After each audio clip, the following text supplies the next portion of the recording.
नमस्कार छात्रों। आज का हमारा जो टॉपिक है वो है भारत में जनसंख्या की विशेषताएं। मैं Jalendra Kumar Sharma, assistant professor in economics, government college Dausa. आज हम भारत की जनसंख्या की प्रमुख विशेषताएं क्या क्या है इस संबंध में विचार करेंगे, बात करेंगे। जनसंख्या की विशेषताओं के अंतर्गत जनसंख्या से संबंधित जो प्रमुख तत्व है, जैसे घनत्व है, साक्षरता दर है, लिंगानुपात है, इन सभी तथ्यों पर हम प्रकाश डालेंगे। पहली विशेषता हम देखेंगे जनसंख्या का घनत्व। जनसंख्या के घनत्व से तात्पर्य होता है कि प्रति वर्ग किलोमीटर में निवास करने वाले व्यक्तियों की संख्या से होता है। मान लीजिए प्रति वर्ग किलोमीटर में 1000 व्यक्ति रहते हैं तो जनसंख्या घनत्व 1000 व्यक्ति होगा। 2000 रहते हैं तो 2000 होगा। यदि किसी देश या क्षेत्र की कुल जनसंख्या को वहाँ के क्षेत्रफल से विभाजित कर दिया जाता है तो वहाँ की जनसंख्या का घनत्व ज्ञात हो जाता है। भारत में जनसंख्या का घनत्व निरंतर बढ़ रहा है क्योंकि जनसंख्या तेजी से बढ़ रही है। भारत में जनसंख्या का घनत्व जहां सन 1991 में 267 था, 2001 में बढ़कर के 325 हो गया और 2011 में बढ़कर के 382 प्रति वर्ग किलोमीटर हो गया है। अर्थात 2011 में 2001 की तुलना में 57 बिंदुओं की वृद्धि हुई है जनसंख्या घनत्व में।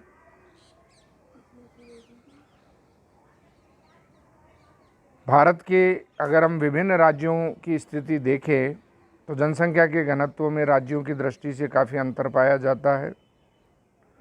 जैसे 2011 में राष्ट्रीय राजधानी क्षेत्र दिल्ली में घनत्व 11,320 व्यक्ति था प्रति वर्ग किलोमीटर, जबकि दूसरी ओर अरुणाचल प्रदेश में केवल 17 व्यक्ति प्रति वर्ग किलोमीटर ही था। बिहार में 1106, मध्य प्रदेश में 236, महाराष्ट्र में 365 और राजस्थान में 200 व्यक्ति प्रति वर्ग किलोमीटर जनसंख्या घनत्व पाया गया है 2011 की जनगणना के अनुसार। जनसंख्या का घनत्व अलग अलग राज्यों में अलग अलग होने के कई कारण होते हैं, जैसे भूमि की बनावट है, मिट्टी की क्वालिटी है, वर्षा की मात्रा है, सिंचाई साधनों की उपलब्धता है, जलवायु, भौगोलिक व आर्थिक साधन, आर्थिक विकास की अवस्था आदि ऐसे तत्व हैं जो जनसंख्या घनत्व को प्रभावित करते हैं। जिन राज्यों में उपजाऊ मिट्टी, सिंचाई की उचित व्यवस्था, आर्थिक विकास उच्च होता है, वहाँ जनसंख्या घनत्व ज़्यादा पाया जाता है। दूसरी विशेषता जनसंख्या की हम देखेंगे साक्षरता की दर, लिटरेसी रेट इन इंडिया। स्वतंत्रता के बाद से ही भारत में साक्षरता की दर में निरंतर वृद्धि हुई है, लेकिन फिर भी अन्य देशों की तुलना में आज भी यहाँ साक्षरता की दर काफ़ी कम पाई जाती है। जब भी भारत में साक्षरता की दर का अनुमान लगाया जाता है तो 7 व 7 वर्ष से अधिक आयु के व्यक्तियों की कुल जनसंख्या में से साक्षर व्यक्तियों का अनुपात निकाला जाता है। 2011 की जनगणना के अनुसार भारत में 73% व्यक्ति साक्षर थे, अर्थात 27% व्यक्ति 2011 में भी निरक्षर थे। यदि हम लिंग के अनुसार साक्षरता दर देखें तो 2011 में पुरुषों के लिए साक्षरता दर 80.9% तथा स्त्रियों के लिए 64.6% थी। इस प्रकार हम देखते हैं कि पुरुषों की तुलना में स्त्रियों की साक्षरता दर काफ़ी नीची पाई जाती है। अगर हम 2001 की स्थिति देखें तो कुल साक्षरता दर 64.83% थी, उसमें भी पुरुषों की 75.26% और स्त्रियों के लिए 53.67% रही थी। तो यदि हम ये देखते हैं कि 2001 की तुलना में 2011 में साक्षरता दर में लगभग 9 अंकों की वृद्धि हुई है। मतलब 64.6% से बढ़कर के 73% हो गई है साक्षरता दर। अगर हम राज्यों की स्थिति देखें तो निम्न तालिका में हम देख सकते हैं कि सर्वाधिक साक्षरता दर केरल राज्य में है जो 94% पाई गई है। पंजाब में 75.8, राजस्थान में 66.1। तो राष्ट्रीय औसत की तुलना में राजस्थान में साक्षरता दर बहुत नीची है आज भी। भारत में साक्षरता दर जहाँ 73% है, वहाँ राजस्थान में केवल 66.1% ही है। अतः हम ये कह सकते हैं कि आज भी हमारे देश में 1/4 व्यक्ति निरक्षर है, अनपढ़ है, जबकि आर्थिक विकास में शिक्षा का काफ़ी योगदान होता है।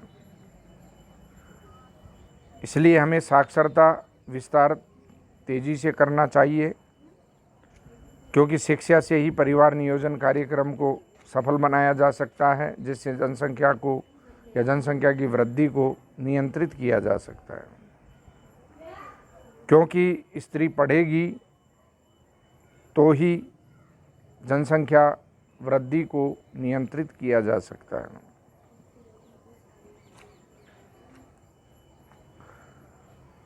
तीसरी विशेषता हम देखेंगे जन्म के समय जीवन की प्रत्याशा, लाइफ एक्सपेक्टेंसी एट बर्थ।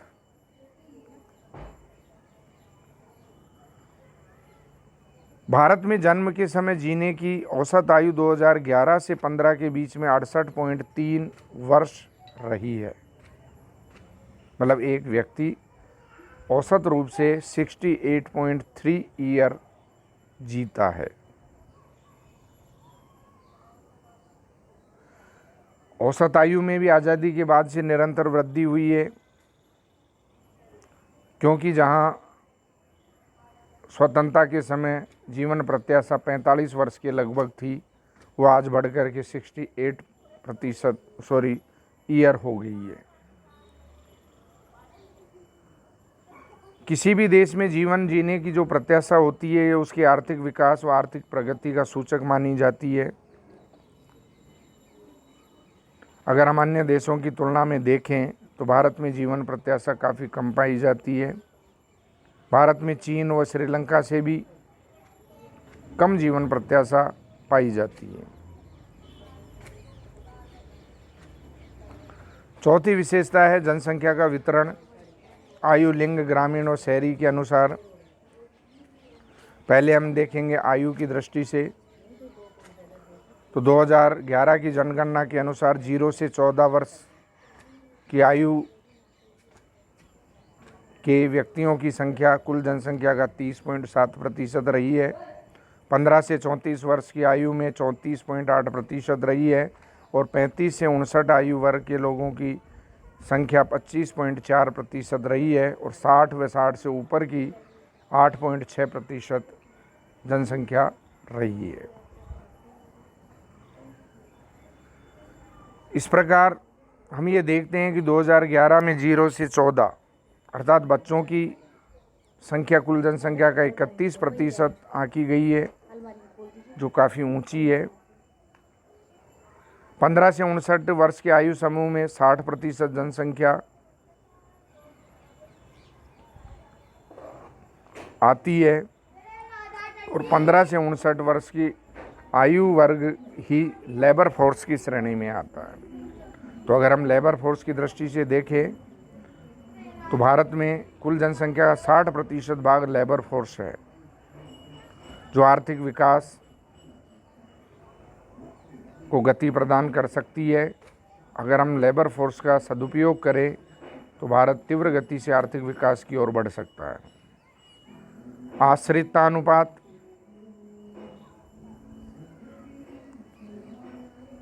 आश्रितता अनुपात के अंतर्गत ये देखा जाता है कि कुल जनसंख्या में 15 वर्ष से कम आयु के और 60 वर्ष से अधिक आयु के व्यक्तियों की संख्या कुल जनसंख्या का कितना प्रतिशत है। 2011 की जनगणना के अनुसार भारत में आश्रितता अनुपात 39.7/60.3 अर्थात 0.658 आंका गया है। यद्यपि भारत में आगामी वर्षों में आश्रितता अनुपात के कम होने के आसार हैं, क्योंकि भविष्य में जो लेबर फोर्स है अर्थात 15 से 59 आयु वर्ष के लोगों का जो समूह है उसमें वृद्धि होगी।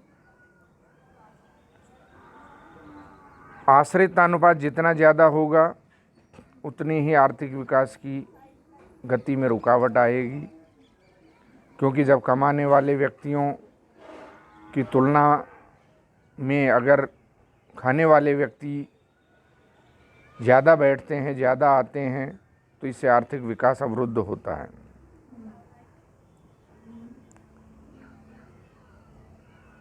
दूसरा है लिंग के अनुसार जनसंख्या की संरचना। अगर हम लिंगानुपात देखें, सेक्स रेशो देखें, तो 2011 की जनगणना के अनुसार भारत की कुल जनसंख्या लगभग 121 करोड़ रही है। उसमें लिंगानुपात 943 रहा है, जबकि 2001 में यह 933 था, अर्थात 2011 में 1000 पुरुषों के पीछे स्त्रियों की संख्या 943 आंकी गई है। सर्वाधिक लिंगानुपात भारत में केरल राज्य में पाया जाता है, जो 1084 रहा है। भारत में लिंगानुपात क्यों कम है? इसके कई कारण हैं कि समाज में लड़कों को लड़कियों से ज़्यादा ऊंचा स्थान दिया जाता है, अर्थात लड़के परिसंपत्ति असेट्स के रूप में और लड़कियां लाइबिलिटी के रूप में मानी जाती है। प्रसव काल में महिलाओं की उचित देखभाल के अभाव में दूर दराज के इलाकों में मृत्यु हो जाने का भय रहता है। हालांकि मातृत्व मृत्यु दर में काफ़ी गिरावट आई है। और भी कारण है, जैसे कम उम्र में विवाह होना, पर्दा प्रथा, कुपोषण, कई प्रकार की बीमारियों के कारण भी स्त्रियों की अकाल मृत्यु होती रहती है। आजकल गर्भावस्था में भी जांच में पता चल जाता है कि गर्भ में बच्चा है या बच्ची है, और बच्चियों को गर्भ में ही मार दिया जाता है। इसलिए लिंगानुपात कम पाया जाता है भारत में। अगर हम ग्रामीण और शहरी क्षेत्रों के अनुसार वितरण देखें जनसंख्या का, तो भारत एक कृषि प्रधान देश है, इसलिए यहाँ अधिकांश जनसंख्या आज भी गाँवों में निवास करती है। 2011 की जनगणना के अनुसार कुल जनसंख्या में शहरी जनसंख्या का अनुपात 31.16% रहा था, अर्थात आज भी 69% जनसंख्या गाँवों में निवास करती है। यद्यपि आज़ादी के बाद शहरीकरण की प्रवृत्ति बढ़ी है, शहरों की आबादी में निरंतर वृद्धि हुई है, क्योंकि जहां 1951 में शहरों की जनसंख्या लगभग 6.2 करोड़ थी, जो कुल जनसंख्या का मात्र 17.3% था, वो 2011 में बढ़कर 31.2% हो गया है। इस प्रकार हम ये देखते हैं कि भारत में स्वतंत्रता के बाद से शहरीकरण तीव्र गति से बढ़ा है।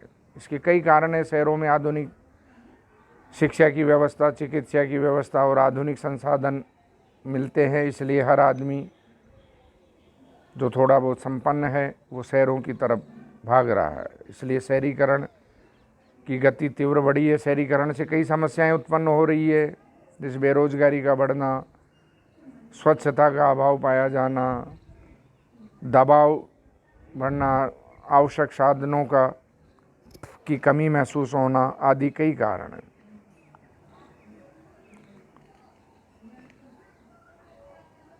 इसके लिए